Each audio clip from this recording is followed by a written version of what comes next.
కూడొచ్చిన మీ అందరికీ కూడా క్రీస్తు యొక్క శ్రేష్టమైన శుభాలు.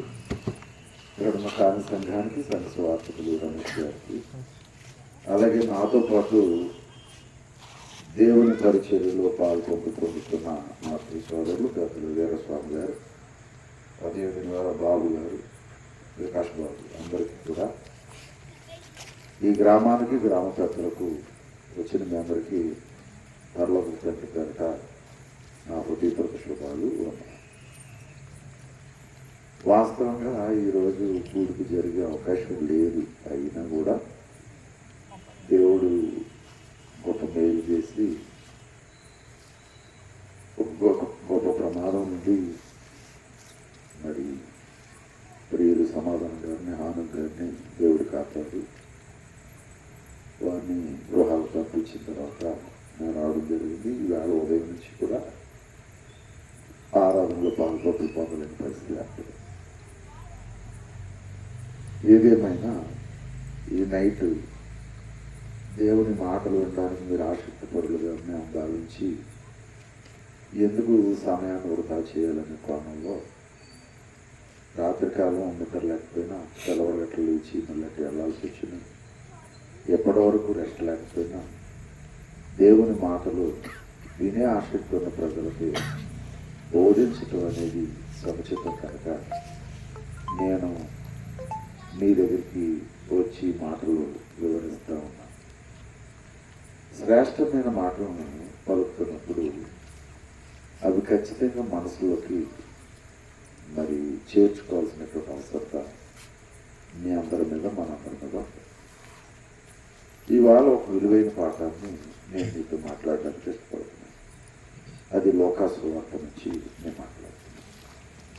లోకాసు వార్త 12వ అధ్యాయంలో నుంచి నేను మాట్లాడడానికి ఇష్టపడుతున్నాను. లోకాసు వార్త 12వ అధ్యాయము మొదటి వచనం నుంచి కొన్ని సంగతులను మనం చూడడానికి ఇష్టపడుతున్నాం. లోకాసు వార్త 12వ అధ్యాయం మొదటి వచనం నుంచి, అంతలో ఒకరినొకడు త్రొక్కుకున్నట్లు వేల కొలది జనులు కూడినప్పుడు, అంటే యేసు ప్రభు ఎక్కడికి వచ్చినా కూడా ఎలా ఉండేవారు పబ్లిక్? వేల కొలది జనులు. అక్కడ ఒక మాట రాశాడు, ఎక్క తొక్కిసలాట జరిగిపోయేటంత పబ్లిక్. అంతేనా? అంటే తొక్కిసలాట, అదే కదా మనం అంటాం. అంటే చాలాసార్లు తొక్కుకుని మనుషులు ఏమవుతూ ఉంటారు, చనిపోయిన వార్తలు మనం వింటాం. అంత గ్యాదరింగ్, హ్యూజ్ గ్యాదరింగ్ అక్కడికి వచ్చేది. అంటే ఎప్పుడు అక్కడ అక్కడ అలా ఉండేది. అయితే కింద చదివితే పరిచయుల వేషధారణను, అంటే వేషధారణ అను పులిసిన పిండిని గూర్చి అని చెప్పాడు.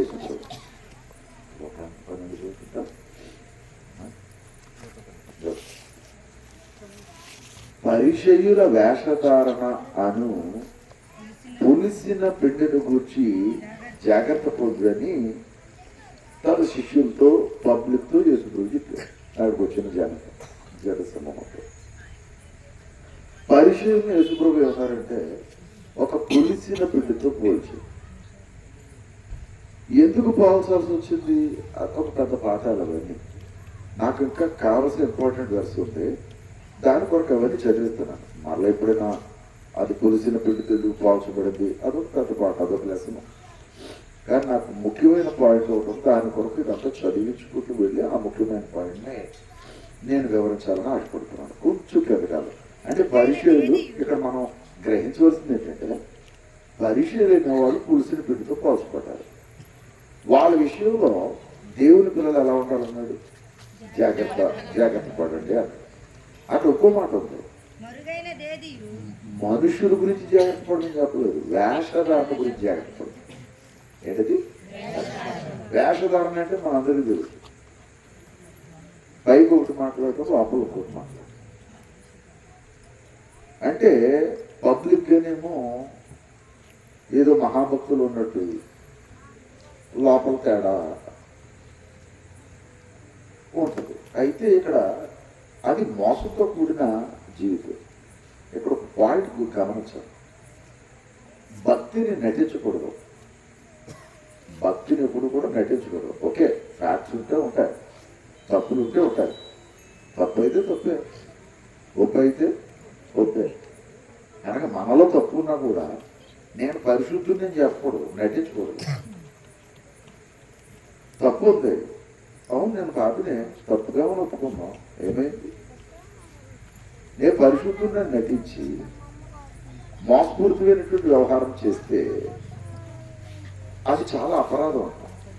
అందుకనే బైబిల్ ఎక్కడ కనబడలేదు, కానీ ఒక నానుడు ఉంది, వ్యభిచారిని క్షమించడు కానీ వేషధారిని క్షమించలేదు, వేశ్యనైనా క్షమించలేట. దేవుడు ఎవరిని క్షమించడు? వేష అంటే వేశ్య కంటే పాపది వేషధారణ. వేషధారణ అనేది చాలా మంది అనుకుంటారు నటించటం అంటే లోకంలో మన బ్రతికంతా నటన. ఏమనుకోకండి, ఇలా లోకంలో మన బ్రతికంతా నటన. దైవం దగ్గర కూడా నటించకూడదు. అది ఎవరి దగ్గర? దైవం దగ్గర కూడా నటించకూడదు. ఎందుకు నటించకూడదు దైవం దగ్గర? దేవుడికి తెలియని రహస్యాలు ఏముంటాయి చెప్పండి? దేవుడికి తెలియని రహస్యాలు ఏముంటాయా? దైవానికి అన్ని తెలుసు, సీక్రెట్స్ ఏముంటాయి దైవం దగ్గర మాకు. సరే, ఇప్పుడు అక్కడ పరిచయులు వేషధారం చేస్తున్నారు అని ఒక మాట మనకు అర్థం. కాస్త కిందకి వెళ్దామా? మరుగైనదేది బయలుపరచబడకపోదు అంటే ఇప్పుడు అర్థం ఏంటి? అక్కడ నాకు తెలియని ఎవరు ఎవరో చెప్పేస్తున్నాడు. ఎవడంత యాక్షన్ చేసినా నాకు తెలియని రహస్యాలు ఏమి లేవు అని ప్రభు చెప్పేసాడు. అక్కడ ఓపెన్గా చెప్పేసి నాకు తెలియని రహస్యాలు ఏమి లేవు, మీరు ఎంత యాక్షన్ చేసినా అని చెప్పేసాడు. అందుకని వేషధారణకి చేయొద్దు అని చెప్పాడు ఒక మాటలో. వాళ్ళకలాగా మీరు వేషధారణ నేర్చుకోవద్దు అని చెప్పాడు శిష్యుడికి. కిందకెళ్దామా? అందుచేత ఇప్పుడు చూడండి ఎట్లా ఎలా చెప్తున్నాడు. అందుచేత మీరు చీకటిలో మాట్లాడుకునేవి అంటే అర్థమేంటో, మనం ఎక్కడ మాట్లాడుకున్నా ఎక్కడ వినపడుతున్నాయట? వెలుగులు వినపడినట్టు అక్కడ వినపడుతున్నాయి. ఎక్కడ? అది మనం ఎక్కడ మాట్లాడుకున్నాం శివుడు తీసుకుంటాం. అక్కడైనా అప్పుడప్పుడు మనకి ఎక్కడోడు కనపడడం 100 సార్లు చెప్పాక పక్కడు జీవులు రక్తం వచ్చేట అప్పుడు అయినా వదలం. ఎందుకంటే అలా చెప్పేసరికి మన కడుపు తేరదు. కానీ ఇవన్నీ నువ్వు ఇక్కడ చెవులు మాట్లాడుతున్నావు అనుకున్నావు, కానీ ఎక్కడ వినపడుతున్నాయి? వాళ్ళంతా వినపడుతున్నావు. నాకు వినపడితే లేదు బాబు, ఎందుకు మాట్లాడుతున్నావు అంటాడు ఆయన. ఇంకా కాస్త వెళ్దాం. అదిగో చెప్పాను, ఆయన చెప్తున్నాడు. మీరు గదుల్లో చెవుల్లో చెప్పుకున్నవే మిద్దెల మీద చాటింపబడును. నాకు అక్కడ అంత డీటెయిల్స్ సౌండ్లు వినపడుతున్నాయి ప్రభు చెప్పిన మాట. ఇంకా కాస్త కిందకి వెళ్తే నా స్నేహితులైన మీతో నేను చెప్పినదేమనగా, ఈ మాట మీతో నేను చెప్పినదేమనగా, నా స్నేహితులైన యేసుప్రభు తన శిష్యులతో మాట్లాడుతూ మీతో నేను చెప్పినదేమనగా, దేహమును చంపిన తరువాత మరి ఏమీ చేయనేరని వాడికి భయపడొద్దు. ఏంటి అర్థం? మీరే చెప్పాలి. దేహాన్ని చంపగలరు వాళ్ళు. మనుషులు కోపం వస్తే ఏం చంపగలరంటే మనం చంపగలరు, మన దేహాన్ని చంపేసి పక్క నెట్టేయగలరు. కానీ ఆత్మను ఏమైనా చేయగలరా మనుషులు? కనుక దేహాన్ని చంపిన తర్వాత ఆత్మనేమి చేయలేని వారికి మీరేం చేయొద్దు, భయపడదు. ఆడకి భయపడకండి. కానీ కింద ఇంకో మాట ఉంది, ఎవరికి మీరు భయపడవలను మీకు నేను తెలియజేస్తున్నా. ఎవరికి భయపడాలి మరి? అది కిందకి నరకములో మీ ఆత్మను పడద్రోయగల శక్తి గలవాడికి భయపడడు. ఎందుకే దేని పడతాడు? దేహాన్న ఆత్మన నరకం వేసి ఆ శక్తి ఎవరికి ఉంది? నరుడికి ఏ శక్తి ఉంది? మనల్ని చంపటమే వాళ్ళకున్న శక్తి. ఆత్మ చెప్పే శక్తి మానవ జాతికి లేదు. ఆత్మను చెప్పే శక్తి ఎవరికి ఉంది? ఇది విషయం. ఈ రెండింటికి తేడా తెలియదు. కాబట్టి ఆత్మను చెప్పగలిగే వానికి భయపడట కానీ మనుష్యులను చెప్పగలిగే వానికి భయపడద్దు. అది యేసు ప్రభు తన శిష్యులకి ముందుగానే హెచ్చరించిన మాట. అందుకనే కబులు 12 మంది కూడా మనుషుల చేత చంపబడ్డారు. ఒక్కడే 11 మంది చంపబడ్డారు. ఒక్కడు సహజ మరణం పొందాడు. అతడు యోహాను, ప్రకటన గ్రంథాన్ని రాసిన యోహాను. 100 ఏళ్ల జీవితం ఇచ్చి 96 ఏళ్ళు బ్రతికాడు. ఆయన సహజ మరణం పొందాడు. ఎవరు చంపలేదు ఆయనకి. ఆయన చనిపోయాడు చరిత్ర చెబుతుంది. ఇకపోతే అందరూ హతసాక్షులు అయిపోయారు. ఇప్పుడు నేను అంటున్న వాళ్ళకి ఈ మాట ఖచ్చితంగా లోపలికి వెళ్తుంది. ఎవరికి? శిష్యులు. రైట్. మనుషులు చెప్తే ఇంకొక మాట ఆలోచన అంటే చాలా సింపుల్గా చెప్తున్నాను. మనుషులు మహా చెప్తే 4 కట్టుకోట్లు కొడుతుంది, లేదా ఇంకో రకంగా చెప్తాడు, ఇంకో రకంగా చెప్తాడు. ఓ పావు గంట, ఒక అరగంట కష్టం ఉంటుంది. చచ్చేవాడు చనిపోయేవాడికి కట్టుకోట్లు, ఏదో తుపాకీ కాల్చి, లేదో ఒక రకంగా చెప్పినోడికి అంటే చంపబడ్డవాడికి ఒక అరగంట కొంచెం నరకం అనిపిస్తుంది. ఎందుకంటే ప్రాణం పోయే వరకు నరకం అనిపిస్తుంది. ఆ శ్రమ అంతసేపు అవుతుంది. కానీ ఈ శ్రమకు భయపడి మనం దేవుణ్ణి కనుక దూరం చేసుకుంటే నరకం అనే శ్రమ యుగ యుగాలు. నా పాయింట్ అర్థమైంది. ఏ శ్రమ? ఆత్మ నరకంలో ఇవ్వబడితే ఎంతకాలం ఉంటుంది? ఇక్కడ భౌతిక శ్రమ ఎంతకాలం? జస్ట్ కొంచెంసేపు, ఒక అరగంట గంట, మహా అయితే 2 రోజులు. ప్రాణం పోకుండా ఉంటే 3 రోజులు. ఆ తర్వాతైనా పోతుంది. ఈ శ్రమకు భయపడదామా, ఆ శ్రమకు భయపడదామా తేల్చుకున్నాడు. ఎందుకు అనంటే ఆ రోజుల్లో ఉన్న సిచ్యువేషన్ అలాంటిది. నేను యేసు ప్రభు వాడను అని ఎవడని చెప్తే వాడిని చెప్పేవాడు, వాడిని కొరడలతో కొట్టేవాడు. ఇక దారుణమైన శిక్షలు విధించినట్టు రోమ ప్రభుత్వం క్రైస్తవుల్ని దారుణమైన శిక్షలు. అసలు కొన్ని బైబిల్లో రికార్డ్ అవ్వలేదు. ఒళ్ళంతా తారు పూచి, తారు తెలుసుగా రోడ్లు వేసి తారు, అది పూసి అగ్గిపూలు తీసి అద్దించేవారు అన్నమాట. సింహాలని ఆకలితో మార్చి వాటి మధ్యన ఈ భక్తుల్ని వేసేవారు. దానిని ఎలా వేశారు? అలా వేసి రోమా గవర్నర్లో అది ఎక్కడ వేసేవారు అనుకున్నారు? ఒక స్టేడియం లాంటి దానిలో, ఒక స్టేడియం, పెద్ద స్టేడియం, క్రికెట్ స్టేడియం లాంటి ఇప్పుడు మనం చూస్తున్నాం.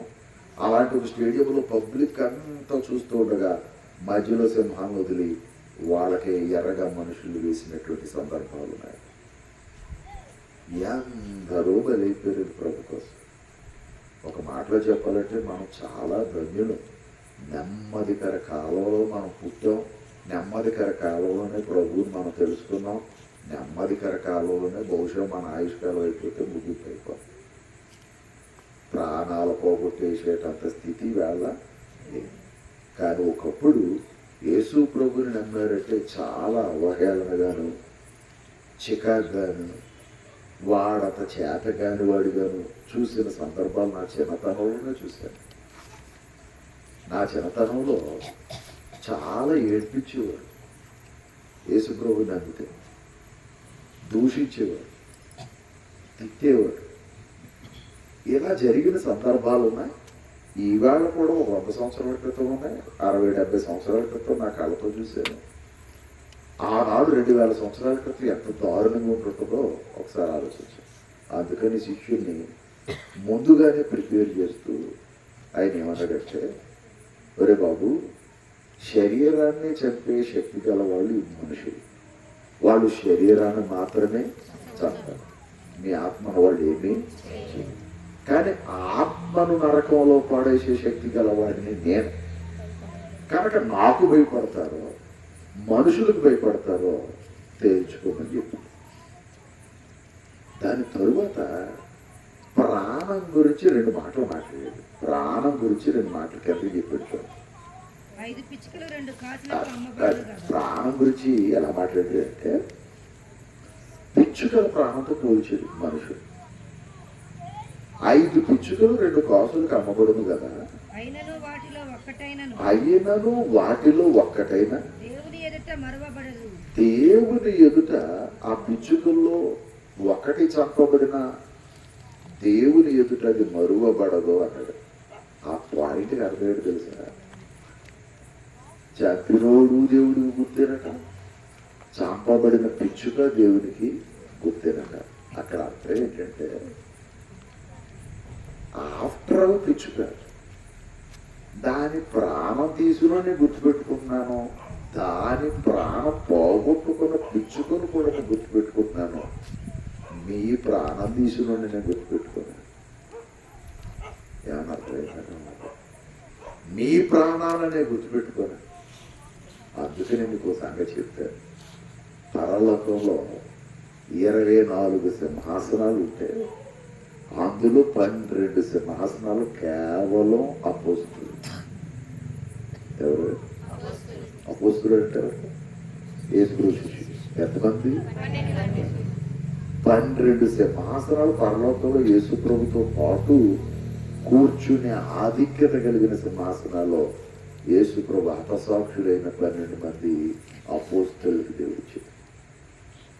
అందుకని అక్కడ ఒక మాట చెప్పాడు అనమాట, ఒక పిచ్చుకు ప్రాణాన్ని పెట్టుకునేటంత ఆలోచన కలిగిన వాడిని మరి మీ ప్రాణాలను నేను గుర్తుపెట్టుకున్నా.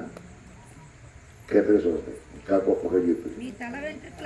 ఈ మాట చూడండి, మీ తల వెంట్రుకలన్నీ లెక్కింపబడి ఉన్నవి. ఎవరి చేత? మనకు తెలుసా? మన తల వెంట్రుకలు ఏంటో మనకు తెలుసా? అసలు ఒక్కడైనా లెక్క పెట్టి చెప్పగలరా? మన తల వెంట్రుకలు ఎన్నో మనకు తెలియదు, కానీ దేవుడు ఏం చేశాడట? మన తల వెంట్రుకలన్నిటినీ కూడా లెక్క పెట్టేశాడట. ఎందుకు లెక్క పెట్టాడు అని అంటే, ఒక మాటలో చెప్పాలంటే దాని అర్థం ఏంటంటే, మనం క్యాజువల్గా తీసుకుంటాం. ఏది రాలిపోతే వెంట్రుకలు రాలిపోతే స్నానం చేసినప్పుడు ఎన్నో వస్తాయి, ఎన్నో రాలిపోతూ ఉంటాయి. అప్పుడప్పుడు ఎడుతాం కూడా అటు చూసి రాలిపోయిన వెంట్రుకలు చూసి. ఇంకా బాబాను వాళ్ళు ఏం చేస్తారంటే డాక్టర్ దగ్గరికి వెళ్ళిపోతారు, రకరకాల షాంపూలు తెచ్చుకుంటారు, ఇక రకరకాల ప్రయోగాలు చేసేస్తారు. ఆయన ఏదో కొబ్బరికాయ రాయమన్నాడు, కొబ్బరికాయ ఆవు రాయమన్నాడు, ఆవు ఏదో రకరకాల ప్రయత్నాలు, ఎన్ని రకాల ప్రయత్నాలు చేసినా ఊడిపోకుండా ఎందుకు అంటే ఆన్సర్ కూడా కింద ఉంటూ ఉంటా. ఏం చెప్పాడు? భయపడకుడి, మీరు అనేకమైన పిచ్చుకల కంటే శ్రేష్ఠులు. ఇంకో సంగతి ఏంటంటే, ఆయన చిత్రంలో అయితే తల వెంట్రుక కూడా ఏమవుదని అర్థం? రాలిపోదని అర్థం. ఓ తల వెంట్రుక రాలిపోయిందంటే అది కూడా ఎవరు చిత్రం? దేవుడి చిత్రమే. అంటే తల వెంట్రుకలే లెక్క పెట్టిన దేవుడు రాలిపోతున్న వెంట్రుకలను కూడా లెక్కెట్టుకుంటున్నాడు. ఆయన ఈయనకి ఇన్ని ఉండాలి, ఇన్ని లేవు. ఒక్కొక్క ఆయన ఏమనుకోకుండా ఎవరికైనా తప్పు పుట్టినప్పుడు మామూలుగా ఉంటుంది. గెరజాలు చెప్తుంటే నాకులాగా 30-40 సంవత్సరాలు వచ్చినడికి 6 ఎకరాలు ఎగిరిపోతారు, 2 ఎకరాలు పోతాయి. చాలా బాధపడిపోతూ ఉంటుంది. ఎంత బాధపడినా తిరిగి మామూలు ఏది అది రాలిపోక ఎవరు చెప్తావు? నువ్వు బాధపడు, కానీ నేను ఎక్కడికి అక్కడికి ఎంత డెప్త్ ఉందంటే, నీ తల వెంట్రుక మీద కూడా కాన్సన్ట్రేషన్ చేసిన దేవుడు నీ ప్రాణం మీద ఎదురు చేయడు. మరి ఈవేళ నిజంగా ప్రాణం మీద కాన్సన్ట్రేషన్ చేసి ఉండకపోతే ఉదయం జరిగిన యాక్సిడెంట్లో ఆ ఇద్దరు ఖచ్చితంగా చనిపోరు. ఎవరు? దైవ సేవకులు ఇద్దరు, ఆనోద్ గారు, సమాధానం గారు. ఆ వీడియోలు చూస్తే మీరు రమేష్ గారు ఉన్నాయి, మీ సంఘ గ్రూపులు పెడతారు కాబట్టి, భయంకరమైన యాక్సిడెంట్. గ్యారంటీ చచ్చిపోలేదు. వాళ్ళ ప్రాణాలను జ్ఞాపకం చేసుకున్నవాడు ఎవరు? దేవుడు జ్ఞాపకం చేసుకున్నాడు. తెప్పించడం, ప్రాణం తెప్పించడం ఆయన వసు. మన చేతిలో లేదు. కానీ మనందరికీ ఉన్న పెరుగుతాను ఏంటంటే చాలా మందికి కొన్నిసార్లు మనం రకరకాల విధానాలు చెప్పుకుంటాం. ఇప్పుడు ఇందాక ఉదాహరణ చెప్తున్నాను. ఇందాక ఎంత సీరియస్నెస్లో కూడా రెస్ట్ లేదు. ఓ పక్క ఆయనకి ట్రీట్మెంట్ జరుగుతుంది, టెస్టులు చేస్తున్నారు. ఎంత సీరియస్నెస్లో కూడా మేము ఉదయం ఓ మీటింగ్ చేశాం. అది జ్ఞాపకార్థ కూడిక. నేను ప్రామిస్ చేశాను వాళ్ళకి నేను వస్తాను. పాపం నేను వస్తాను, వాళ్ళు ఎదురు చూస్తారని విజయవాడలో. వాళ్ళ మాట కాదని లేక ఎంత అర్జెన్సీలో కూడా వెళ్ళి అక్కడ వాకింగ్. ఎంత గొప్ప కార్యం జరిగిందంటే వాళ్ళ వాకింగ్ చెబుతున్నాను సార్. అది స్మారక కూడిక. మంచి టాపిక్ మాట్లాడుతున్నాను. ఆ పక్కనే షాపింగ్ మాల్స్ ఉన్నాయి, అంటే టెంట్ హౌస్లు ఏవేవో ఉన్నాయి. అందులో ఒక ఆయన వచ్చి బయట కూర్చున్నాడు. నేను మాట్లాడుతున్నాను, ఆయన బయట కూర్చున్నాడు. ఎంత ఉన్నా అర్థమైంది కదా, అర్థమైందా? ఇలా లాగేదన్నా మంచి బతికోరు అన్నమాట. బయటకు వచ్చి పెట్టినాడు ప్రసంగం అంట. పూర్తిగా వినేసాడు. కాసేపటి దిగాడు బయటికి, పూర్తిగా వినేసాడు. వినేసిన తర్వాత మేము మీటింగ్ అయిపోయింది, ప్రక్కకు వచ్చి మేము మాట్లాడుకున్నాం సమాధానం గారి గురించి. ఆయన నా వెనక్కి వచ్చి నిలబడ్డాడు. ఆ బోట్ ఇదంతా పెట్టుకున్నాను. వచ్చి నిలబడి నా దగ్గరికి వచ్చి నిలబడి నాకు షేక్ హ్యాండ్ ఇచ్చి చాలా బాగా చెప్పారండి అని. ఈ లోపల సంగతులు వచ్చి వాళ్ళతో అంటున్నాడు, చాలా అద్భుతంగా చెప్పాడయ్యా ఈయన. ఆ మాటలకి నేను బయటకు వచ్చి అన్నాను, చాలా బాగా చెప్పాడు అని ఓ మాట. ఆయన అలా మాట్లాడుతుంటే నాకు చెప్పేది నాకు గురి చేసి, బాబు ఈ ఏంటర బాబు అనుకున్నానే బాబు, అలా అయిపోయింది నా మనసు అన్నాడు. నమ్ముతారని కాదు అక్కడ. ఎందుకు నమ్మలేకపోతున్నారు? అది వాస్తవమైన ఆయన బ్రెయిన్కి అర్థమైంది. నేను చెప్పిందంతా వాస్తవమైన ఆయన బ్రెయిన్కి అర్థమైంది. కానీ ఎందుకు రాలేకపోతున్నారు అంటే సమాజానికి భయపడి రాలేకపోతున్నారు. అర్థమైందా? అలాగే బైబిల్లో క్రీస్తు ఆయన ద్వారా రక్తం ఇచ్చిన సంపాదించిన సంఘం కూడా ఒకటి ఉంది. అది చాలామంది బోధకులకు తెలుసు, భక్తులకు తెలియకపోవచ్చు. ఆ సంఘాలకు వెళ్ళి భక్తులకు తెలియకపోవచ్చు. కానీ ఆ సంఘాలను నడిపిస్తున్న బోధకులకు తెలుసు. కానీ తెలుసు కూడా వారు నిజం చెప్పరు. ఇందాక వేషధారుల గురించి మాట్లాడితే ఎవరి గురించి చెప్పాడు? పరిచయం. వాళ్ళకి తెలిసినా కూడా మోసం చేస్తారు. అలాంటి వారి గురించి ఏం చేయమన్నాడు? జాగ్రత్త. ఇంకో మాట, ఇప్పుడు నిజం తెలిసిన ఆ నిజం దగ్గరికి వెళ్దామంటే మనం కూడా ఎవరికి భయపడాల్సి వస్తుంది? సమాజానికి భయపడాల్సి వస్తుంది. ఒకవేళ సమాజం మనల్ని భయపడితే ఎంతకాలం భయపడుతుంది? కొంతకాలం. కానీ ఆ సమాజానికి భయపడి సత్యానికి దూరం అయితే యుగ యుగాలు బాధపడాలి. ఆ పాయింట్ కొరకే లోకాసువార్తలో మాట్లాడుతుంది. కేవలం సత్యం కొరకు మీరు బయటికి వస్తారా? మనుషులు మిమ్మల్ని నిందించారని మనుషుల కొరకు ఆగిపోతారా? ఇది సత్యం తెలిసినప్పుడు బయటికి ఎగించాలి. ఎందుకంటే ఇంకొక మాట అంటున్నా, అప్పటి వరకు చెప్పుకుంటే వెళ్ళిపోడు క్రైస్తవులు ఎవరో అవును. అప్పటి వరకు చెప్పుకుండా మటర్ చేసుకుంటే వెళ్ళిపోయినోడు యేసు ప్రభు అతను పట్టుకునేటప్పటికి ఏం చేశాడు? రవసం. ఎవరి గురించి అయితే చెప్పుకుంటూ వెళ్ళాడో ఆ మహానుభావుడి గురించి మళ్ళీ తిరిగి బోధించటం మొదలుపెట్టాడు. నిజంగా పబ్లిక్ ఏమంటదమ్మా? ఏమంటది చెప్పండి పౌల్ని? అసలు వీడి బుద్ధి ఉందా అంటారా? ఇప్పుడు నిన్నటి వరకు కాదన్నదాన్ని ఇప్పుడు అవునంటున్నాడు. ఎంతమంది తిట్టుంటారో. కానీ చివరికి అన్ని తిట్లు, బాధలు, అవమానాలను ఎలా తీసుకున్నట్టు తెలుసు పౌలు? దీవిన కనుక తీసుకోవడం కాక ఒక విచిత్రమైన మాట మాట్లాడేదమ్మా.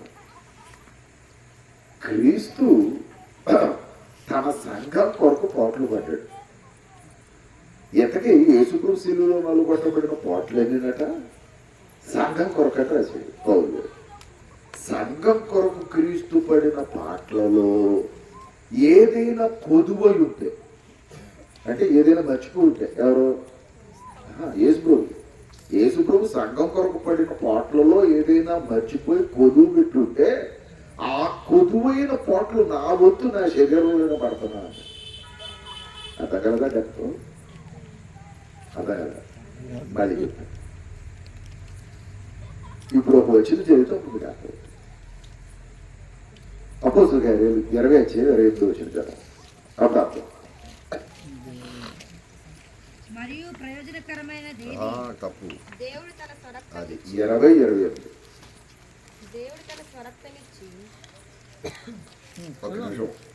ఏ వచ్చిన అపోస్తలుల కార్యాలు 20:28 వచ్చిన దేవుడు అన్న చోట యేసుక్రీస్తు ప్రభు. ఎందుకంటే యేసుక్రీస్తు ప్రభు దేవుడు కాబట్టి ఆ మాట రాశాడు అక్కడ. దేవుడు తన స్వరక్తమిచ్చి సంపాదించిన అంటే ఇప్పుడు నేను పాయింట్ అడుగుతున్నాను.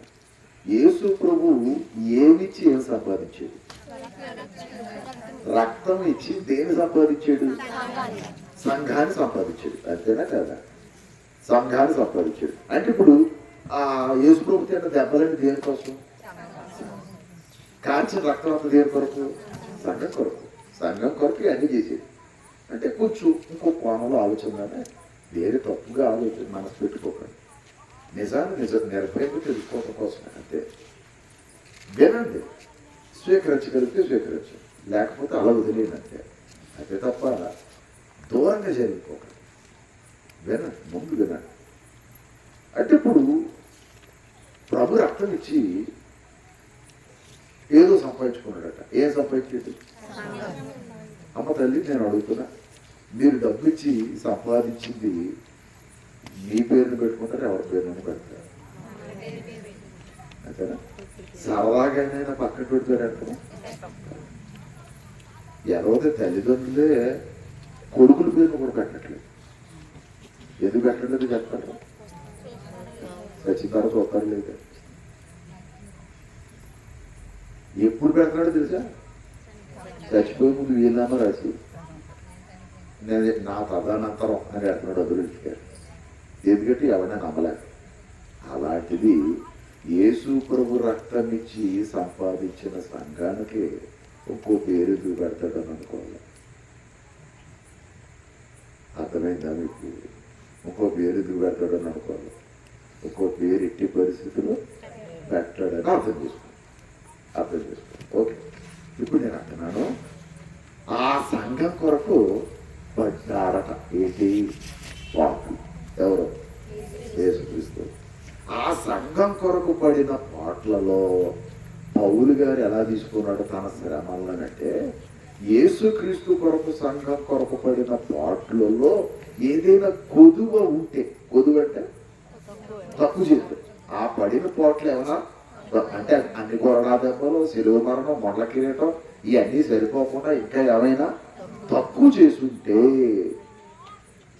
అది నేను పడిన పాటల ద్వారా నా వంతు నా శరీరం ముందు నేను నలుగొట్టుకొనుచున్నాను. ఆ పడిన పాటలు నేను తీరుస్తున్నాను. ఆ లోతైన పాటలు నేను తీరుస్తున్నాను నా శరీరంలో. అర్థమైందా? ఇప్పుడు నాకు ఒక మాట చెప్పారు. పౌలు గారు కూడా దేని కొరకు కథలు పడ్డాడు? ఏ సంఘం కొరకు? అంటే ఆయన దేని కొరకు ప్రయాసపడ్డాడో దాని కొరకే పౌలు శ్రమపడ్డాడు. కానీ పౌలు కంటూ ఇంకొక వేరే సంఘం ఒకటి లేదు. అంటే పౌలు శ్రమ పడింది కూడా క్రీస్తు రక్తం ఇచ్చి కొనదాని కొరకే శ్రమపడ్డాడు. పౌలు గారు వేరే ఆస్తి లేదు, వేరేది సంపాదించుకోవడానికి చూడలేదు. అందుకనే నిజంగా సంపాదించుకోవడానికి చూడలేదా? ఒక మాట ఆలోచన. మొదటి కొరింథీ పత్రిక 1:10 వచ్చింది. మొదటి కొరింథీ పత్రిక 1:10 సహోదరులారా, ఆ మాటగా ఉంటాయి. 1:10 వచ్చింది. ఇవన్నీ అండర్లైన్ చేసుకోవాలి, నోట్ చేసుకోవాలి. సహోదరులారా, అయ్యేమని ఉంది చూడండి. సహోదరులారా, మీరందరూ ఏకభావం మీరందరూ ఏక భావముతో ఉండవలెను, ఏక భావముతో మాట్లాడవలెనని. మీలో కక్ష లేక అంటే క్రైస్తవులు ఏముండకూడదని కోరుకున్నాడు దేవుడు. కక్షలు ఉండకూడదు. మరి ఏముండాలి? కాదు, ఏకభావం. ఏకభావం అని మాట ఏంటి? మరి క్రైస్తవులు అందరిలో ఏకభావం ఉందా? లేదు. దేవుడు ఏం కోరుకున్నాడు? ఏకభావం ఉండాలి. మరలా అక్కడ కింద మీలో కక్షలు లేక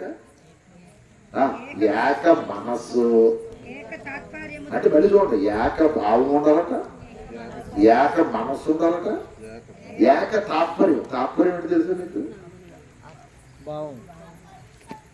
మీరు చదువుకుని పిల్లలే కదా మీరు అందరూ. పద్యానికి ఏముంటుంది? మ్యాటర్ ఏవాడు కూడా క్వశ్చన్లో తాత్పర్యం రాయమని. ఇప్పుడు అది పద్యానికి ఉన్న భావమే తాత్పర్యం. ఇంచుమించు తాత్పర్యం అందరూ ఒకేలాగా రాయాలా, వేరు వేరుగా రాస్తారా? సాధారణంగా తాత్పర్యం వేరే అర్థాలు రావు. అందులో పద్యం ఏ అర్థం ఉందో ఆ అర్థమే రాయాలి. తాత్పర్యం పదాలు మారొచ్చేమో కానీ భావం అయితే ఒకటే రావాలి. అంతే తప్ప అందులో కప్ప గురించి ఉందనుకోండి, వీడి పిల్లి గురించి నాకు తెలవకుండా ఆ తాత్పర్యం ఉందా? తాత్పర్యం అంటే ఒక పద్యానికి ఒక తాత్పర్యమే ఉంటుంది. అందుకని వేరు వేరు సొంత కథలు రాసేస్తారనే తెలుగు మాస్టర్ ఏం చేసి కూడా తెలుసా, పద్యంతో పాటు తాత్పర్యాన్ని కూడా కంటపెట్టించు.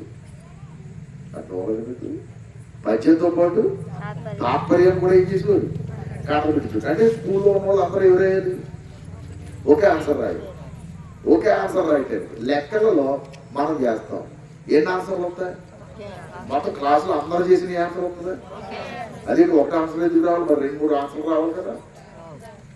అలాగే బైబిల్ గ్రంథాన్ని చదివినప్పుడు కూడా అందరికీ ఒకేలాగా అర్థం అవ్వాలి, ఒకే ఆన్సర్ రావాలి, ఒకే తాత్పర్యం ఉండాలి, ఒకే భావం ఉండాలి, ఒకే లెక్క ఉండాలని దేవుడు కోరుకుంటే మనుషులు అందరిలోకి భిన్నమైన లెక్కలు వచ్చి పడ్డాయి. ఓకేనా? అర్థమైంది? మరి భిన్నమైన లెక్కలు వచ్చి పడ్డానికి కారణం ఏంటో చెప్పనా? అది మన ప్రాబ్లం కాదండి, ఆది నుండి జరిగిందట.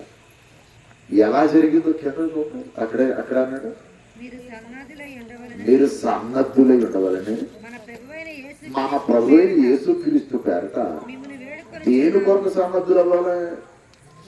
ఒకే భావం, ఒకే తాత్పర్యం, ఒకే మనసు కొరకు. అంతేనా? నాకెందుకు? నా సహోదరులారా, మీలో కలహములు ఏమన్నా ఎప్పుడు ఏ సంఘంలో? ఆ పత్రిక ఎవరికి రాసేది? కొరింథీ. అంటే ఎవరు రాశారు పత్రిక? అంటే పౌలు గారు బతుకున్న రోజుల్లోనే ఏమున్నా సంఘాలు ఏమున్నాయి? కలహములు కలవని మిమ్మల్ని గురించి క్లోజ్ ఇంటి వారి వల్ల నాకు తెలియవచ్చు. ఏంటి ఆ కలహాలు కింద చెప్పాడు చోట. అది కలహాలు ఎలా వచ్చినాయో పుట్టినయో చెప్తున్నాడు. మీలో ఒకడు ఏమన్నారో ఏమన్నా అర్థమైందా?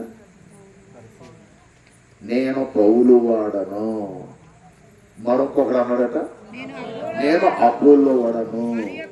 మరి ఒకడు నేను కేఫా వాడను. కేఫా అంటే పేతురు.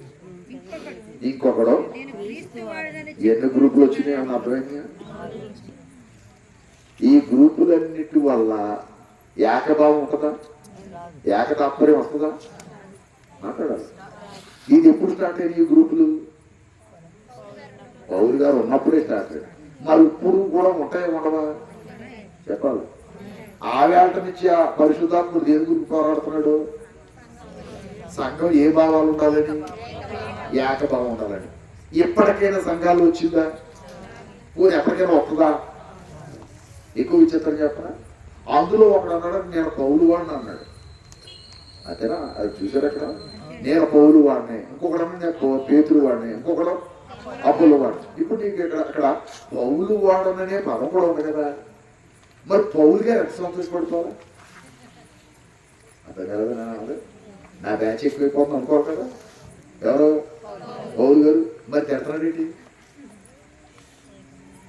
ఎందుకు తిట్టాడు తెలుసా? కింద రీజన్ ఉన్నాం. అది క్రీస్తు మొక్కలు చేయబడి ఉన్నాడా? ఒక నిమిషం. ఇప్పుడు మరి సంఘ సంఘాలు ఇన్ని మొక్కలైపోవటం వల్ల ఏమర్థం వచ్చింది చెప్పండి. వేరు వేరు పేర్లు రావటం వల్ల ఏమర్థం వస్తుంది లోకానికి? క్రీస్తు ఏమైపోయినట్టు మొక్కల కింద మనమే నరికేసాం. ఎవరన్నా క్రీస్తు ప్రభు. ఆ సంఘం అంటే ఈ సంఘం అనకూడదు, ఈ సంఘం అంటే ఆ సంఘం అనకూడదు. ఆ సంఘం బోధ వేరు, ఈ సంఘం బోధ వేరు, ఈ సంఘం బోధ వేరు. ఒక ఆయన శనివారం ఆరాధించాలంటాడు, ఒక్కొక్క ఆయన ఆదివారం ఆరాధించాలంటాడు, ఒక ఆయన మిట్ట మధ్యాహ్నం ఇవ్వాలంటాడు, ఇంకొక ఆయన కాదు రాత్రి భోజనాలు ప్రభు రాత్రి భోజనం రాత్రులు ఇవ్వాలంటాడు. అంతే కదా. ఒక ఆయన ఒక కప్పులోనే తాగాలంటాడు, ఏ కప్పులో తాగినా బాగా తట్టాడు కొనడం. అతను రొట్టి బండ రొట్టి తెచ్చుకొచ్చి అంటాడు అప్పుడు. అలా కాదు థమ్స్అప్ కూడా ఇవ్వచ్చు అంటాడు ఇంకొక ఆయన. ఎన్ని రకాలు ఉన్నాయి. మనం ఏం చేస్తున్నట్టు తెంగరులాగా ఏమనుకోకుండా ఎవరేం చెప్పినా అని మనం అమాయకంగా తాలూస్తాం. అమాయకం. అలా అని నీకు భక్తి లేదని ఎవరు అనడానికి సరిపోదు. భక్తి ఉంది, కానీ భక్తితో పాటు ఏముందంటే అమాయకత్వం. అమాయకుల్ని ఎన్నిసార్లు మోసం చేయొచ్చు కదా. తెలివైనండి ఒకసారి అసలు మోసం చేయలేడు. తెలివైన ఎవరు మోసం చేస్తాడు? వాడు తెలివైనడు అయితే అమాయకుడిని ఎన్నిసార్లు అయినా మోసం చేయొచ్చు. ఇప్పుడు మనల్ని సాతానికి ఎన్నిసార్లు మోసం చేస్తున్నాడు? అది బాగా అర్థమైపోతుంది. చాలాసార్లు మోసం చేస్తాడు. దైవికంగా కూడా మోసం చేస్తాడు. ఎవడు? లోకంలో మోసం వల్ల ₹1,00,000 కోల్పోతావు, 2 లక్షలు పోతావు, కోడిపోతావు. ఆ లోకంలో ఎవరన్నా మనం మోసం చేస్తే. కానీ దైవికంగా మోసం చేస్తే ఆత్మే కోల్పోతాం. వాడంటే అర్థమైంది లేదు. ఈ లోక మోసాల కంటే ప్రమాదకరమైంది ఆత్మ మోసం చేసే బోధ. ఆ బోధ అపోస్తులు ఉన్నప్పుడే పుట్టింది. పేతురు పత్రిక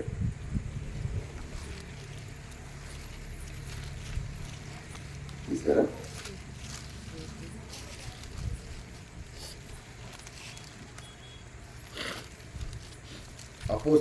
మొదటి 2వ పేతురు పత్రిక 2వ అధ్యాయం.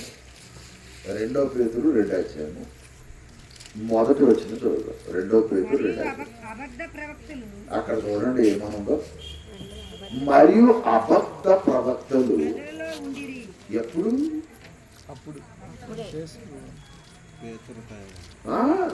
అపోస్తులు 12 మంది బతుకున్న టైంలోనే. మరియు అబద్ధ ప్రవక్తలు ప్రజలలో ఉండిరి. కాస్త కంటే చదవండి.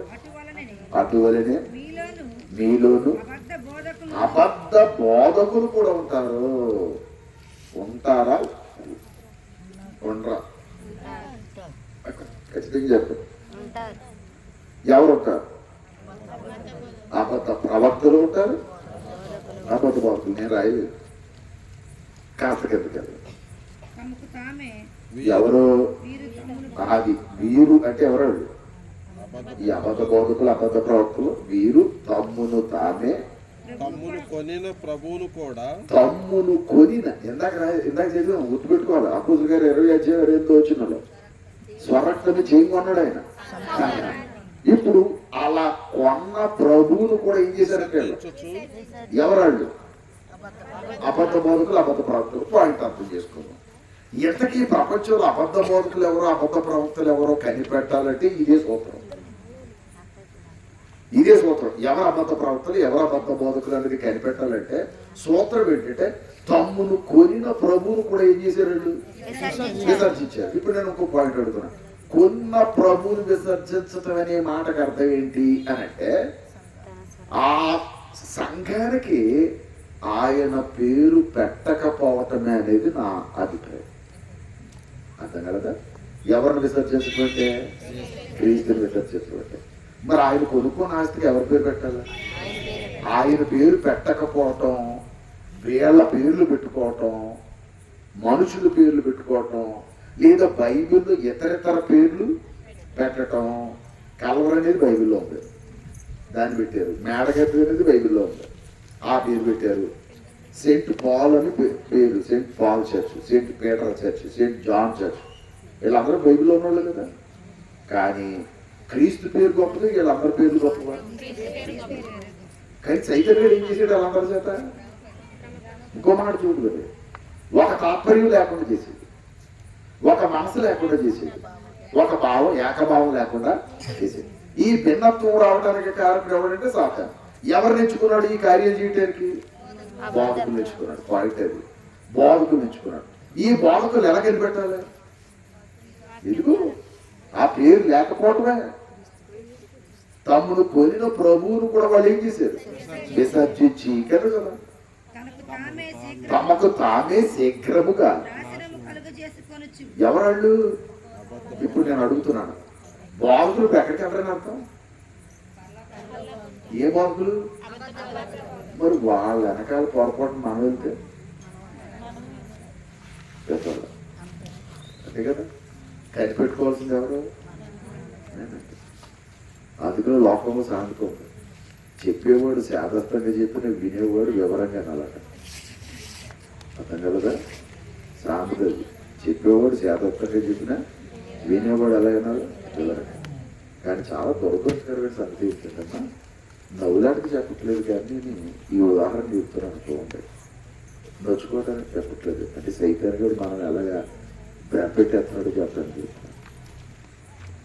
డాక్టర్ గారి దగ్గరికి వెళ్తాం, ట్యాబ్లెట్లు రాయించుకుంటాం, బస్సు ఎక్కేసి కంగారులో అక్కడ చెప్పినేమో సార్ చిన్నగా ఏమన్నా ఏమేమో ట్యాబ్లెట్లు ఎలాగ వేసుకోవాలో చెప్తాడు అక్కడ కాంపౌండర్ గారు. ఏమో బస్సు వెళ్ళిపోతామో కంగారులో గబ బయటకు వచ్చేస్తాం, బయట ఎండవరకు వచ్చేస్తాం. ఎతకి ఏది ఇప్పుడు వేసుకోవాలి మర్చిపోయి. అందుకని ఈ మధ్య అత్యంత అది అంటారు గుర్తుందా? గతంలో ఇండియా లేవు, మా చిన్నప్పుడు అవి లేవు. చెప్పేది గుర్తెట్టుకోవడం, ఎర్రదల్ల పొద్దుట పక్కల సాయంకాలం ఇలా గుర్తెట్టుకోవడం. వీడు మళ్ళీ ఆకుపడికి వెళ్ళిపోయింది మర్చిపోయి. ఎందుకు బస్సు అడుగు వచ్చినాడు, బస్సు పొద్దుపోయింది, మళ్ళీ అక్కడికి వెళ్ళిపోయాడు. అప్పటికి ఎందుకు వెళ్ళిపోవడం ఎందాక సరిగ్గా వీడు వచ్చేస్తాడని తెలిసే ఇంటికి కాంపౌండర్ ఎందుకు వీడు ఎందాక వెళ్ళదు నాకు తెలుసు. ఇలాంటి చాలా మంది వచ్చింది అక్కడ వెనక్కి. కాబట్టి వీడు వచ్చేస్తాడు, రారాబాయ్ మళ్ళీ రాదా వాడు వచ్చినట్టు తెలిసిపోతుంది రా మళ్ళీ అని.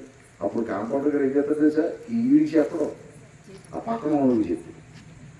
అక్కడ ఉన్నది మీకు ఉదయం వచ్చి కూడా వస్తారు కదా, ఆడికి చెప్తాడు పక్కన ఉన్నవాడు కూడా ఫ్రెండ్ ఇంకొకటి తీసుకొస్తాడు కదా, ఆడికి చెప్తాడు ఎవరి బాబు ఇంటికి వెళ్తా దీన్ని జాగ్రత్తగా చెప్పాను, ఈ టెన్షన్ ఎంటలేదు నువ్వు చెప్పాను. ఇప్పుడు ఆ పక్క ఏదో గుర్తెట్టుకోవాలా మాటగా గుర్తెట్టుకుని ఎక్కడ చెప్పాలి, ఇంటికి వెళ్ళి చెప్పాలి. అందుకని కూర తెచ్చుకున్నాడు. ఇప్పుడు నేను అంటున్నాను, ఇప్పుడు ఏమైందని ఆడు మళ్ళీ బస్ స్టాండ్కి వెళ్ళి ఎక్కడికొచ్చింది? మర్చిపోతే ఏమైపోయింది? అది మర్చిపోతే ఏమైపోయిందని ప్రాణం పోతానే కదా ఈ ట్యాబ్లెట్ తేడా వేసుకుంటే. అందుకని అందరూ వచ్చింది మళ్ళీ. ఇప్పుడు నేను అడుగుతున్నా, మరి సరిగ్గా వినకపోతే నరకానికే పోతున్నానే. నా పాయింట్ అని అర్థమైందా? ఏ సరిగ్గా వినకపోతే వాక్యం. మరి ఎక్కడ ప్రశ్నలు అడిగి ఎందుకు తెలుసుకోవట్లేదు? ఎక్కడ వాక్యత అక్కడ మళ్ళీ కాంపౌండర్ని అడిగామా? ఇంకో మాట మళ్ళీ వెనక్కి వెళ్ళి అడిగామా? ఆయన కంగారు తిడతాడని కూడా తెలుసా? మాట్లాడరా ఏం చేసి చెప్పాలి నీకని తిడతాడని తెలుసా? తిట్టినా కూడా ఏం చేసాం? మరి ఎక్కడ ఎందుకని అడగట్లేదు మనం? ఎక్కడ బైబిల్ అంటే ఏ బోధ అయినా ఒకటి అనుకో, మరి అక్కడ కూడా ఏ ట్యాబ్లెట్ అయినా ఒకటి అనుకోవాలి కదా. ఎక్కడ మరి తెల్లదే పాస్తుంది రంగులేదు గుర్తెట్టుకున్నాం.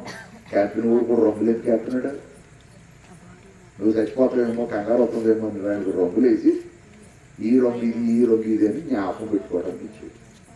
ఇప్పుడు దైవాత్మ నరకానికి పోవటం మనకిష్టమా చెప్పండి? అందుకని బైబిల్ని వినేటప్పుడు చదివేటప్పుడు చాలా శ్రద్ధగా వినాలి, చదవాలి, ఉన్నది ఉన్నట్లుగా నేర్చుకోవాలి. లోకములు ఎవరున్నారని హెచ్చరించేసేసి అబద్ధ బోధకులు ఉన్నారు, అబద్ధ ప్రవక్తలు. వాళ్ళు ఏం చేస్తున్నారట? తమ్మును కొనిన ప్రభువును కూడా ఏం చేశారు? విసర్జించు తమకు తామే శీఘ్రముగా నాశనం కలగజేసుకున్నారు. ఏం కలగజేసుకున్నారు? కాస్త కింద చదవండి. ఏం అడుగుతారు? వాళ్ళు నాశనం అయిపోయి నాశనకరముకు భిన్నాభిప్రాయములను ఎలాగా ఏంటయ్యి ఏకాభిప్రాయమా భిన్నాభిప్రాయమా? భిన్నాభిప్రాయానికి ఏకాభిప్రాయానికి తేడా ఏంటి? ఏకాభిప్రాయం అంటే ఒకటే, భిన్నాభిప్రాయం అంటే అందుకని ఇన్ని బోధలు క్రైస్తవులకు ఎందుకు వచ్చినాయి? ఇప్పుడు ఆన్సర్ దొరికిందా? ఎందుకు వచ్చినాయో? ఎవరి వల్ల వచ్చినాయి? అబద్ధ బోధకుల వల్ల, అబద్ధ ప్రవక్తల వల్ల. ఇప్పుడు నేను అడుగుతున్నా, మనం ఆ బోధన కనిపెట్టాలా వద్దా? ఎవరు తెలుసుకోకపోతే ఏమన్నా ప్రమాదమా? చెప్పండి, ప్రమాదమే. తమ్ముడు కోరిన ప్రభువుని వాళ్ళు ఏం చేశారు? పోనీ అంత మాత్రమేనా? మరి ఎందుకు ఈ భిన్న బోధలు తెచ్చారు వాళ్ళు? అబద్ధ బోధకులు వాళ్ళకి తెలిసి చేస్తున్నారు చాలా మంది. ఎందుకు తెచ్చారు ఈ భిన్నమైన బోధలు? కాస్త కింద చూడండి, అక్కడ ఏమందో దానికి ఆన్సర్ కూడా చెప్పాడు. మరియు అనేకులు వారి పోకిరీ చేష్టలను ఎవరి పోకిరీ చేష్టల? వాళ్ళంటే ఆ అబద్ధ బోధకుల ఏ చేష్టలేదు. ఒక్క చోట మీటింగ్ జరుగుతుంటే పెద్ద పెద్ద కేకలు, అవునా కదా? చూసుకోండి. మరి ఇక్కడ ఇందాక ఇక్కడి నుంచి అప్పుడే తిరుపతిలో ఎన్ని పాటలు పడాడు, మీరు పాటలు పడారు, ఒక్క కేకన పడిందా? మరి అక్కడ ఎందుకమ్మా నీ పెద్ద పెద్ద కేకలు? ఒక ఆయన అక్కడ వినపడటానికి ఆయన అనుకుంటున్నాడు, అని నీకు నవ్వు చెప్తున్నాడు. ఏ ఆత్మ వచ్చిందని దానికి ఆన్సర్ చెప్తున్నాడు. అంటే ఈ లిటికేషన్ ఎవరి మీద దోషేసాడు? ఆత్మ మీద దోషేసి. ఇప్పుడు నేను ఇంకో మాట అడుగుతున్నాడు, లోకేష్ కూడా వికాస్ కూడా ఎక్కడ ఉన్నాడు? పక్కన ఉన్నాడు. నేను ఎంత కేకెత్తే సరిపోతా? వికాస్ అయితే సరిపోతా? అనుకో, ఈయనకి తేడా వచ్చి వాడు గ్రామం వెళ్ళిపోతాయి, బయట కూడా మరి స్పీడ్కి వెళ్ళిపోతాయి. ఎందుకు? అంతేనా? అప్పుడు ఇంటికి వెళ్ళి ఏం ఆలోచిస్తారంటారా? ఏదో ప్రసాద్ గారు మంచివాడు అనుకున్నాను, ఏదో వాక్యం ఉన్నామని వచ్చాను, బొరపారైపోయిన పట్టుకొచ్చాడు మా అన్నయ్య అనుకుంటాడు. అనుకోడా? నా పాయింట్ని అర్థం చేసుకుంటున్నా నేను, ఎటకారంగా మాట్లాడుతున్నా. పాయింట్ అంటే ఏంటి? ఇప్పుడు యేసు ప్రభువుకు మాట్లాడినాడు, ఎక్కడ ఇద్దరు ముగ్గురు కూడి నా నామను ప్రార్థిస్తారో వారి మధ్య నేను అంటే. ఇప్పుడు యేసు ప్రభు ఎక్కడ ఉన్నట్టు? ఇప్పుడు యేసు ప్రభుతో మనం ఎలా మాట్లాడవచ్చు? అన్న ఎలా ప్రార్థన చేసింది? మూలిగి వినపడిందా లేదా? మరి మన దేవుడికి వినపడతా? వినబడే దేవుడికి ఎందుకు అలా కేకలేస్తున్నారు చెప్పండి? అంటే ఇవన్నీ ఏ బోధలు? కానీ జనాలు ఎక్కడ ఉంటారు ఎక్కువ? డ్యాన్స్. అయ్యగారు అమ్మగారు ఆవిడ ఏమన్నా స్టేజ్గా నడుపుతుంది, ఆవిడ యూట్యూబ్లో రోట్లుగా ఎలా ఎగురుగా నడుపుతుంది. అంత అసహ్యమైన అవసరం. ఎవరిని అవగాహన చేస్తున్నారు?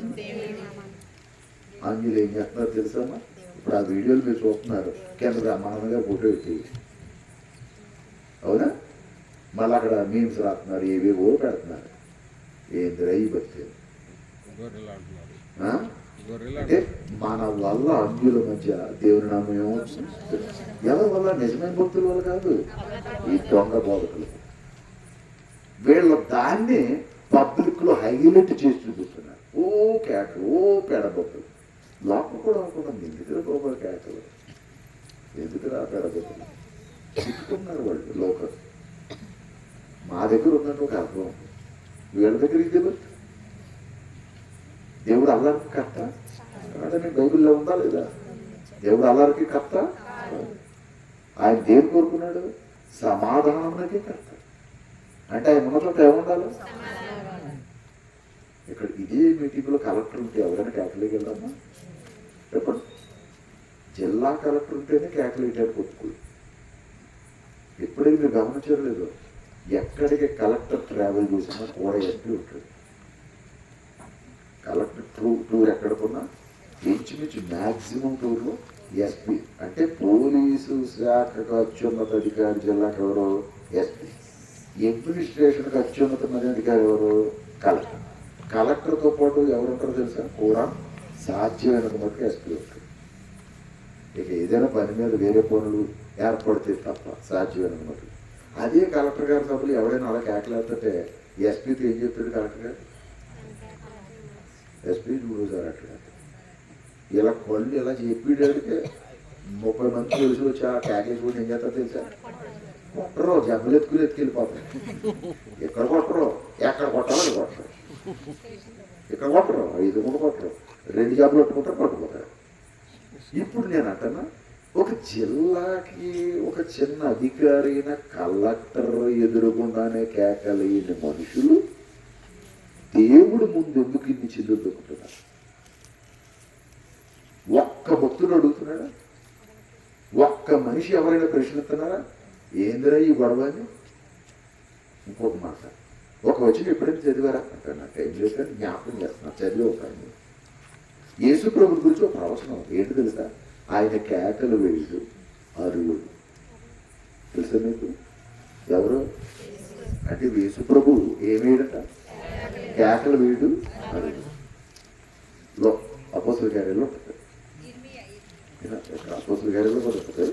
ఇర్మియా ప్రవక్త లేఖనమే అక్కడ పట్టుకొచ్చింది, ఇర్మియా ప్రవచనమే అక్కడ పట్టుకొచ్చింది. అపోస్తల కార్యాలు 2వ అధ్యాయం 3వ అధ్యాయంలోనూ 4వ అధ్యాయంలోనూ ఉంటుంది.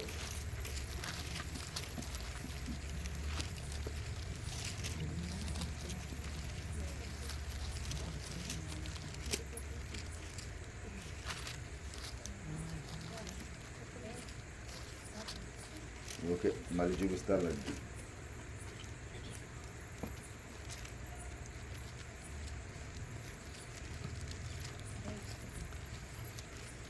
ఒక తర్వాత చూద్దాం, మళ్ళీ నేను చూపిస్తాను. కొన్ని ఇర్మియాలు ఉంటే జ్ఞాపకం చేద్దాం. ఎక్కడ ఉందో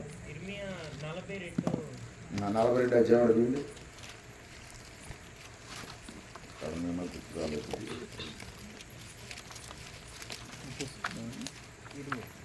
ఇర్మియా చూడండి, వచ్చిన 42 అధ్యాయమా?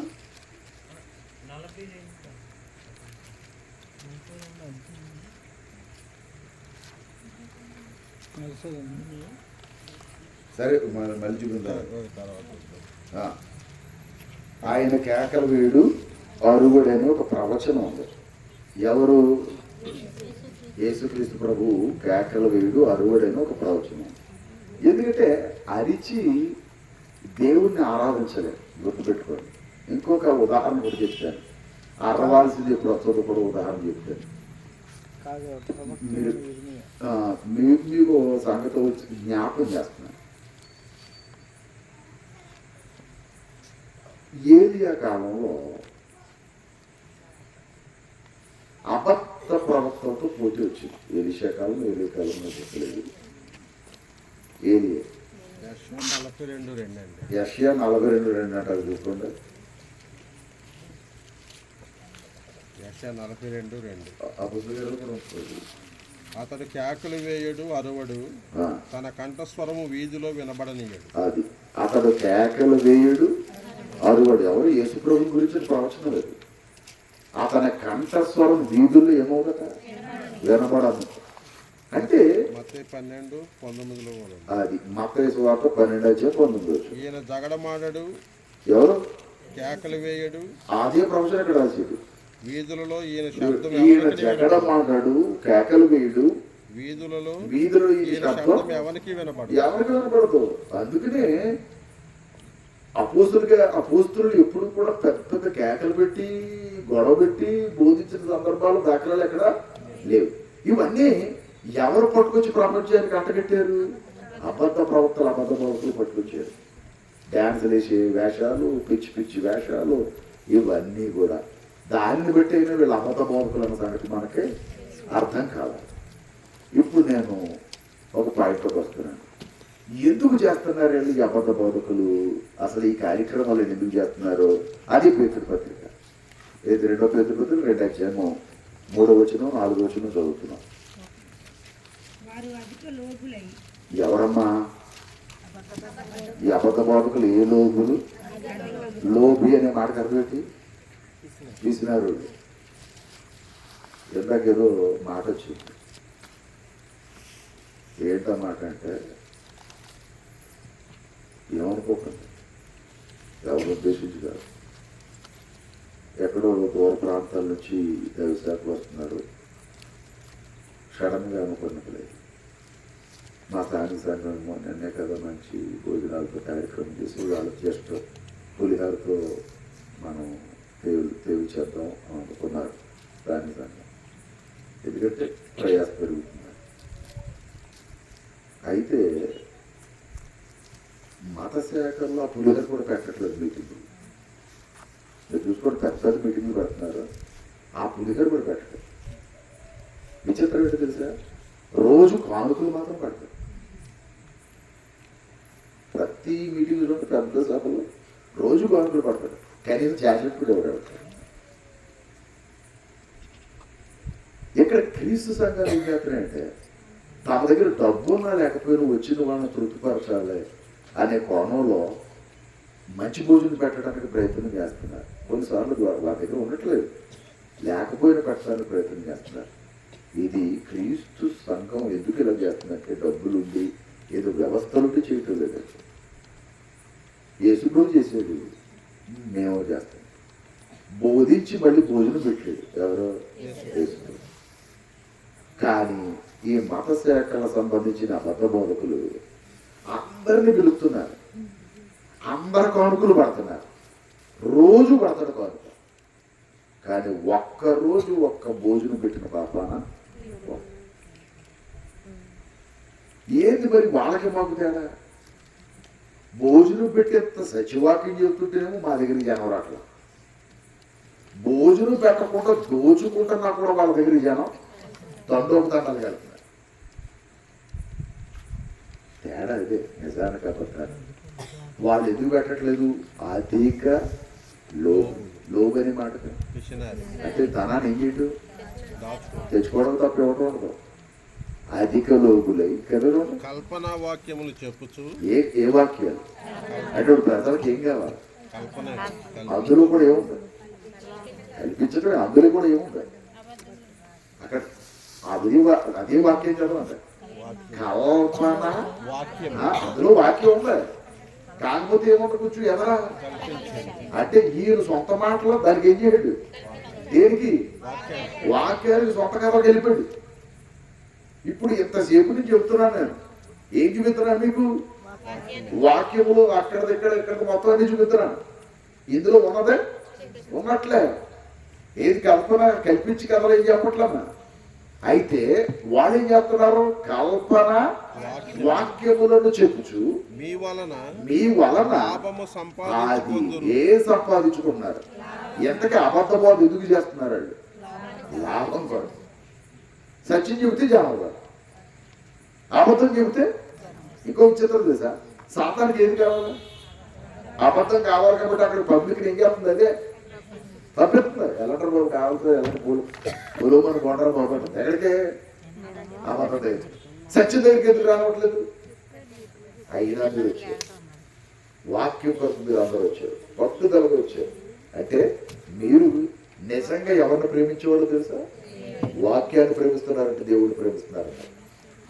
ఉన్నది ఉన్నట్లుగా చెప్పబడుతున్నా కూడా దాన్ని అంగీకరిస్తున్నారంటే దేవుడిని అంగీకరిస్తున్నారని అర్థం. ఆ మనసు కావాలనే లోకస్వార్త 12 మొదలెట్లేదు. ఏమన్నా బయటప్పుడు ఒరే మనుషులకు భయపడతారు. ఎవరికి భయపడతారు? దేవుడికి భయపడతారు. మనుషులు అబద్ధమే చెప్తారు, దేవుడు నిజం చెప్తాడు. మనుషులకు భయపడ్డామో నరకానికి పోతాం, దేవునికి భయపడ్డామో పరలోకానికి వెళ్తాం. ఇప్పుడు మనం ఎవరికి భయపడాలి? దేవునికి భయపడాలి. మనుషులకు భయపడడానికి లేదు అనే వాక్యం అక్కడ మనం చూస్తాం. అదే లోకస్వార్త 12 అధ్యాయంలోకి మళ్ళీ వెళ్ళిపోవాలి. అదే లోకస్వార్త 12 అధ్యాయంలోకి మళ్ళీ వెళ్ళిపోవాలి. లోకస్వార్త 12 అధ్యాయంలోకి వెళ్ళడం మళ్ళీ అక్కడ ఇంకో మాట ఉంది కిందకి. మనుషుల ఎదుట 12 ఇందాక ఎక్కడ వరకు చదివాం? ఎన్నో వచ్చిన వరకు చదివాం? 7వ వచనం వరకు చదివాం. మీ తల వెంట్రుకలన్నీ లెక్కింపబడి ఉన్నది. అదేనా? ఆల్రెడీ లెక్క పెట్టేసాడా? ఎవరు అంటే అంత కేర్ తీసుకుంటున్నాడా? తీసుకోవట్లేదట. తీసుకుంటాడు. కిందకి భయపడకుడి, మీరు అనేకమైన పుచ్చుకల కంటే శ్రేష్ఠులు కారా. మరియు నేను మీతో చెప్పినది ఏమనగా నన్ను మనుష్యుల ఎదుట ఒప్పుకుని వాడెవడో మనుష్య కుమారుడు మనుష్య కుమారుడు దేవుని దూతల ఎదుట వాణిని ఎవరిని ఒప్పుకుంటే యేసు ప్రభుని ఏం చేయాలి మనం? ఒప్పుకోవాలి. ఎలా ఒప్పుకోవాలో తెలుసా మీకు? ఎలా ఒప్పుకోవాలో తెలుసా మీకు? దేవుని కుమారుడు మంచి మాట చెప్పారు. ఇంకా ఆయన రక్తం కాచాడు, ఒప్పుకున్నాం. ఇంకా ముఖ్యమైన పాయింట్ ఏంటి తెలుసా? కొలస్సి 1:18. కొలస్సి 1:18. సంఘము అను శరీరమునకు పేజీ నెంబర్ చెప్పండి. 182 పేజీ. చూడండి అక్కడ. సంఘము అను శరీరమునకు ఆయనే ఎవరాయన? యేసుక్రీస్తు. దేనికి సరస్సు అంటే ఇప్పుడు యేసుప్రభు ఏ రూపంలో ఉన్నాడు? చెప్పాలి. సంఘమునికి ఏమై ఉన్నాడు? ఇప్పుడు నేను అడుగుతున్నాను, ఆ సంఘము ఆ శిరస్సు పేరు మీద ఉండాలా వద్దా? క్లియర్గా చెప్పాడు. ఉండాలా వద్దా? ఇప్పుడు బిషప్ గారికి దేని బట్టి గుర్తుపెట్టారు? తాళం పెట్టా, నా బేసిన్ పెట్టా, కాలు బట్టి ఎవడో గుర్తుపట్టాడు కదా. చెప్పడే, కాలు బట్టి గుర్తుపడతారా, తాళం బట్టి గుర్తుపడతారా? అలాగే సంఘాన్ని దేని బట్టి గుర్తుపట్టాలి? ఆ శిరస్సు ఎవరై ఉండాలి? క్రీస్తే శిరస్సు అయి ఉంటే ఆ సంఘం ఏమని పిలవబడదు? అల్టిమేట్ గా ఇంకేం లేదు. ఇక అల్టిమేట్ దానికి ఇంకొక కారణం, ఇంకొకటి లేదు ఇక. అంతే. అయితే సంఘము శిరస్సు అయ్యున్న క్రీస్తుని గుర్తించాలి. అదే గుర్తుపట్టడం అంటే. ఇప్పుడు మనుష్య కుమారుని ఒప్పుకున్న వాడెవడో దేవదూతల ఎదుట కూడా వారిని ప్రభు ఏం చేస్తారట. మరి ఇక్కడ ఒప్పుకోకపోతే అక్కడ ఒప్పుకో. ఇప్పుడు లోకాసువార్తలోకి వచ్చాడు.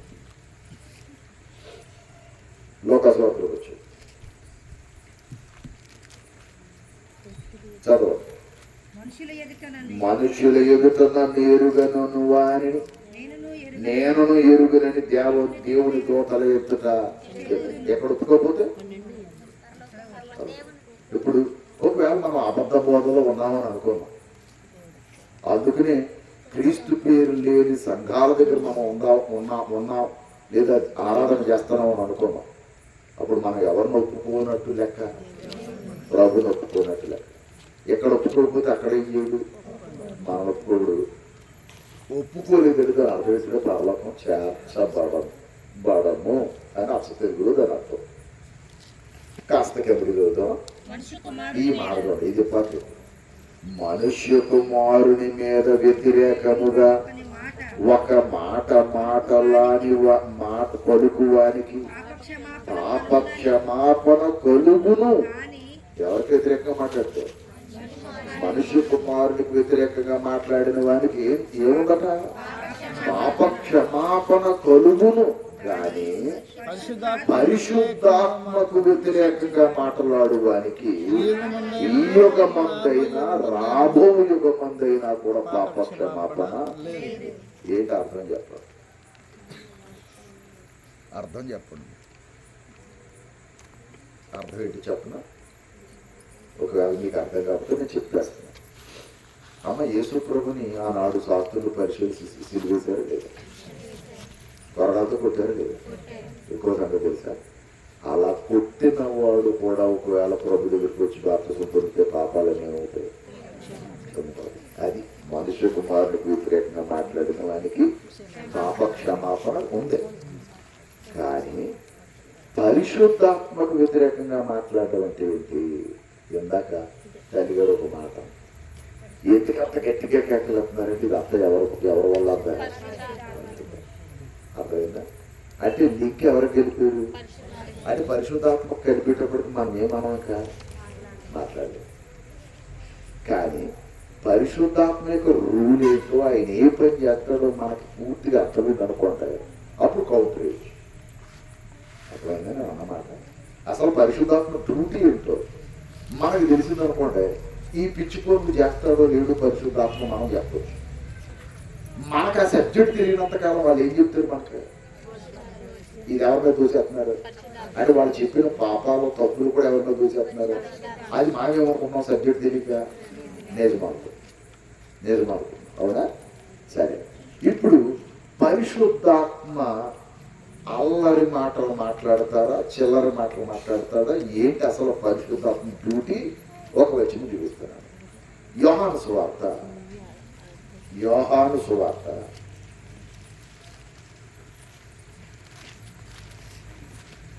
14 అధ్యాయము 25 వచనం చదువుతాను. యోహాను సువార్త 14 అధ్యాయము ఉండగానే 25 వచనం. నేను మీ యొద్ద ఉండగానే ఈ మాటలు మీతో ఈ మాటలు మీతో చెప్పుతుంది. ఆదరణకర్త అనగా తండ్రి నా నామమున పంపబో పరిశుద్ధాత్మ. ఇప్పుడు చెప్పండి, అంటే ఇక్కడికి యేసుప్రభు దేవునికి ఎవరి గురించి చెప్తున్నారు? పరిశుద్ధాత్మ గురించి సబ్జెక్ట్ చెప్తున్నాడు. అమ్మ అర్థమైందా? మళ్ళీ చదువుకోవడం అవసరం లేదు. నేను మీ వద్ద ఉండగానే ఈ మాటలు మీతో చెప్తుంది. ఆదరణకర్త అనగా తండ్రి నా నామమున పంపబో పరిశుద్ధాత్మ సమస్తమును మీకు బోధించి. ఒక్క నిమిషం. ఇప్పుడు పరిశుద్ధాత్మ డ్యూటీ ఏంటి? ఒట్టి బోధించడం కాదు, అది అబద్ధుని గురేస్తారు. బోధించడం అనే పదం కాదు అక్కడ. సమస్తాన్ని బోధించాలి అంటే మీరు ఏ ప్రశ్న అడిగిన సమాధానం. మరి మిగిలిన సంఘాలు ప్రశ్నలు అడగనట్లేదండి, చెప్పాలి. ప్రశ్నలు అడగనట్లేదు. నేను ఒక చోటకి వెళ్ళాను. నేను నా భార్య పరామర్శించి వెళ్ళాను. వారు లోక సంబంధంగా అంటే కులాన్ని గురించి మాట్లాడుతానని అనుకోవద్దు. ఎందుకంటే వారు ఆ కులానికి సంబంధించిన వాళ్ళు సాధారణంగా క్రైస్తవులు కాదు. అవరు అంటే వారు ఈ వైశ్య కులానికి చెందిన, అంటే ప్రభుని త్వరగా అంగీకరించే బాబతే. కానీ ఆ కుటుంబం ప్రభు తెలుసుకున్నారు. ఆ కుటుంబ యజమాని నా వాక్యం అంటే చాలా ఇష్టం అని చెప్పి బాబులని చాలా ఇష్టం చెవి పోసేసుకుంటాడు. ఆయన భార్యకి ఒంట్లో బాగుందని ఈ ప్రాజెక్ట్ కడుతున్నారు చూసారా, పోలవరం ప్రాజెక్టు. అక్కడ అన్నమాట ప్రాజెక్ట్ పక్కన వాళ్ళు ఇల్లు పరామర్శిద్దామని. వారి పెద్ద కుమార్తె హైదరాబాద్ పట్టణంలో ఉద్యోగాలు చేసుకుంటారు భార్య భర్తలేదు. ఆయన మా శాఖ ఎవరు అల్లుడు గారు కాబట్టి పెట్టుకో సంఘానికి ఎక్కడికి వెళ్తారట. ఈ అమ్మాయి కూడా భర్తను బట్టి అక్కడికి వెళ్ళాల్సి వస్తుంది.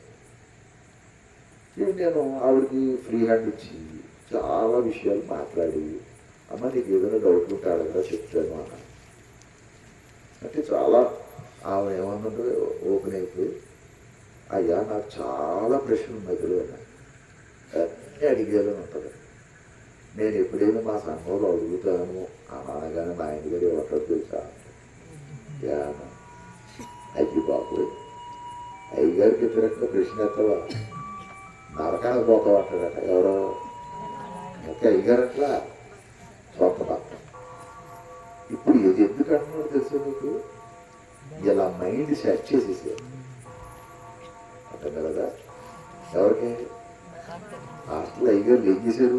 సంగతుల మైండ్, విశ్వాసుల మైండ్ ఈ విధంగా సెట్ చేశారు. అయ్యగారికి ఎదురు చెప్పరు, ప్రశ్న అడగరు. ఇక ఎప్పటికైనా అడుగుతారా? మరి అడగరు. స్కూల్లో మాస్టారు మాట్లాడితే ప్రశ్నలు అడిగినట్టు ఎవరన్నా ఎందుకంటున్నాడు? సరే అర్థమైందో లేదని. ఇంకో మాట, ప్రశ్నలు అడగండి అన్నాడయ్యా అంటే మాస్టర్కి పిల్లల కంటే ఎక్కువ జ్ఞానం తెలిసేనా తెలియదేనా? మాట్లాడాలి.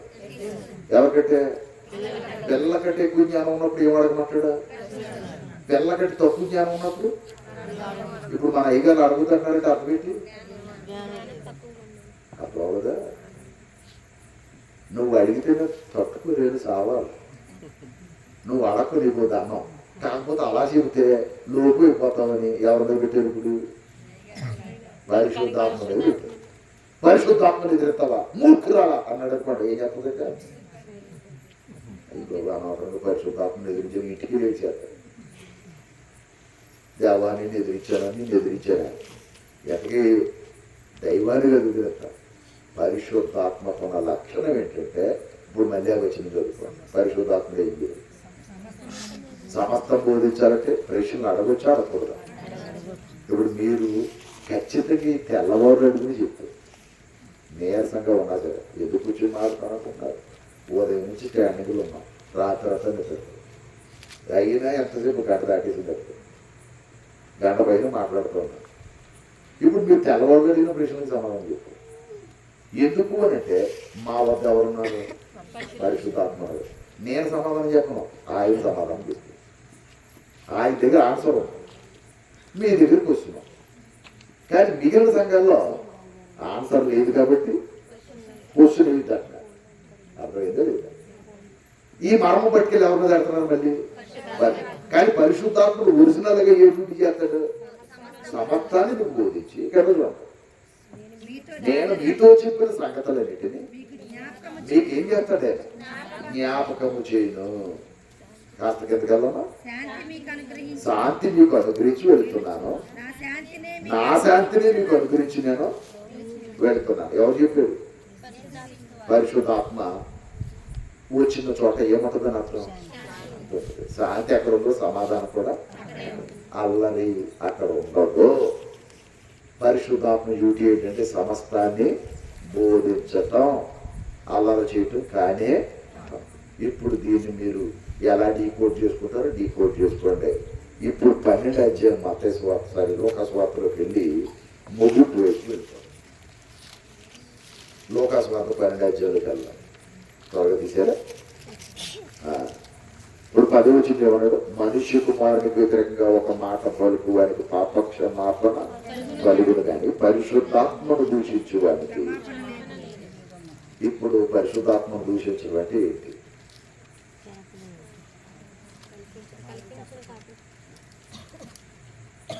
అబద్ధ బోధలు నిజమైన బోధలని బోధించటం ఎవరు దూషించటం?